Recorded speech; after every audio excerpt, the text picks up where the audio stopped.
Have you ever had someone smile to your face and stab you in the back? Have you ever trusted a person only to find out they were secretly working against you? Have you been entangled in situations where no matter how much you explain, justify, or prove your intentions, the other person only twists your words and uses them against you?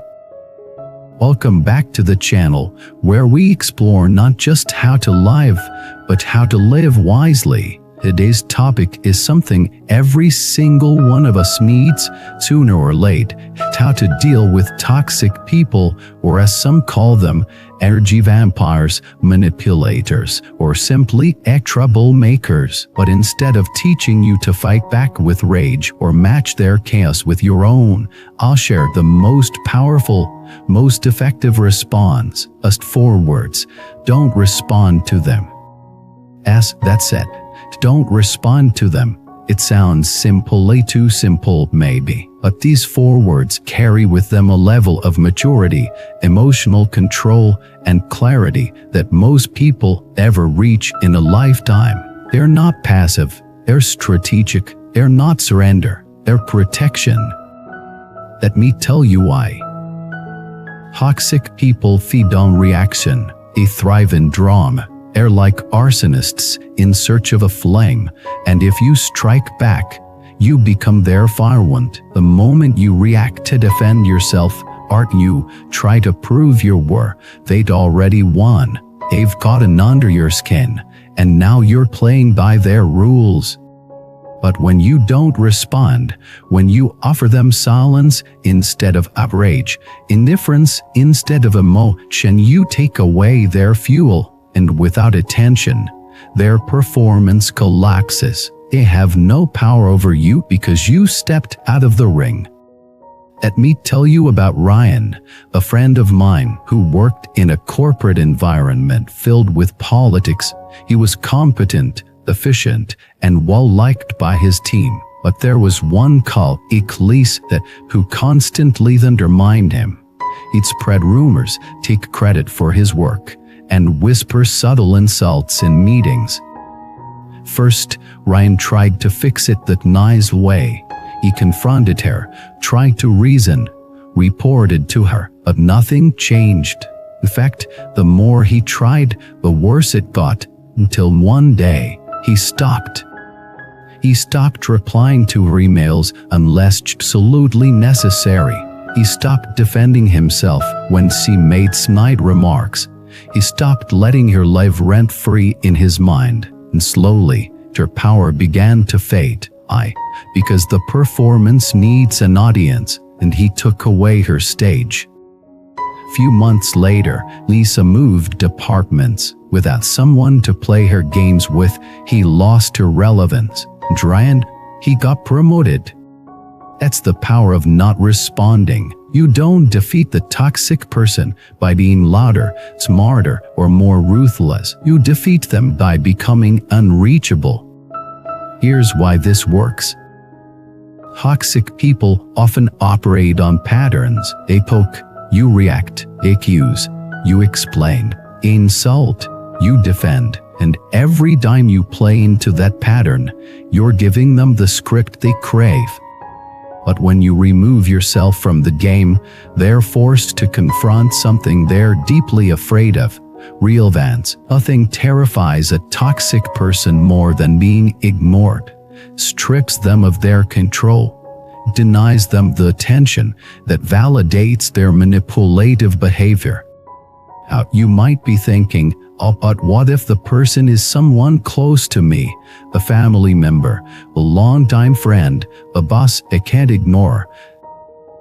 Great question. In those cases, don't respond doesn't mean pretending they don't exist. Means responding only to the facts, not the bait.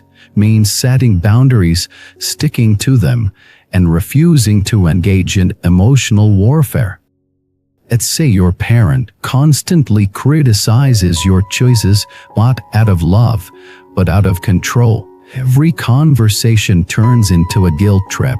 You can't cut them off, but you can stop responding emotionally. You can say, "Thank you for your opinion," and move on. You can change the subject, hang up the phone, or leave the room. It's not disrespect, it's self-respect.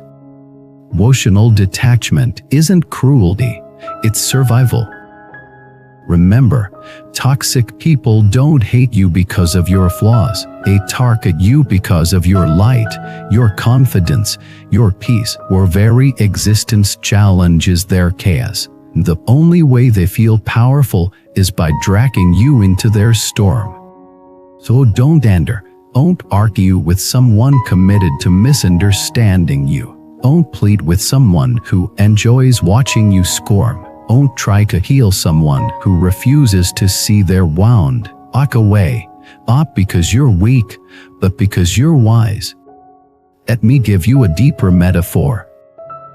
Imagine a street performer doing a wild act, yelling, flipping, drawing a crowd. As long as people stop to watch, he keeps going. But the moment the crowd walks away, the performance loses meaning. Oh, audience, show. That's what it's like with toxic people. They put on emotional performances, anger, guilt, manipulation, victimhood. Your attention is their currency. When you withdraw it, they run out of power. Now let's be honest, this approach requires strength. Walking away doesn't feel satisfying at first. Your ego wants revenge, your mind wants justice, your heart wants them to change. But what if I told you that your peace is worth more than any of those things? What if I told you that not every battle is meant to be fought, and that some are only meant to be walked past?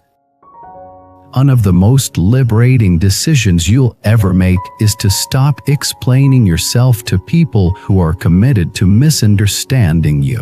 You don't owe closure to those who offered you nothing but confusion. You don't owe truth to those who twist it. You don't owe love to those who weaponize your kindness. You owe yourself peace. You owe yourself space. You owe yourself permission to grow without permission from anyone else. Let me tell you about Anne. She was in a relationship with a man who constantly manipulated her emotions. He'd shower her with affection one moment and ignore her the next. He gaslit her, made her feel crazy, and every time he tried to leave, he'd beg her to stay, only to repeat the cycle. One day, Anne didn't fight back. He didn't explain, didn't cry, didn't threaten. He just left, locked his number, moved apartments, changed her routines. He became a ghost, not to escape, but to reclaim her life. Today, Anne is thriving, new city, new career, new love, and when she's asked how he finally escaped, he says, "I stopped trying to make him understand, realized he never would." It's not your job to fix people who enjoy being broken. It's your job to build a life where you don't have to. You see, silence isn't weak-sized strategy. Sparmer. It's how you say, "You no longer get to control my narrative." So here's what I want you to take from this video. Someone constantly drains your energy, questions your worth, mocks your growth, or manipulates your emotions. You don't owe them a war. You owe yourself peace. You can choose to walk away without slamming the door. You can disengage without bitterness. You can protect your energy without apology. Remember those 4 words. Don't respond to them. They're not just a boundary. They're a declaration, choice to preserve your mental space, commitment to self-respect, quiet revolution against toxicity. Thank you for watching this video. If this message resonated with you, share your story below. Have you ever dealt with a toxic person? What helped you break free? Let's build a space where healing is honored and peace is prioritized. And don't forget to like, subscribe, and turn on the notification bell. You can also support the channel by becoming a member, which helps us create more content just like this. You deserve a life that feels like freed, not one that feels like constantly defending yourself. Choose your peace. Choose your silence. Choose your freedom.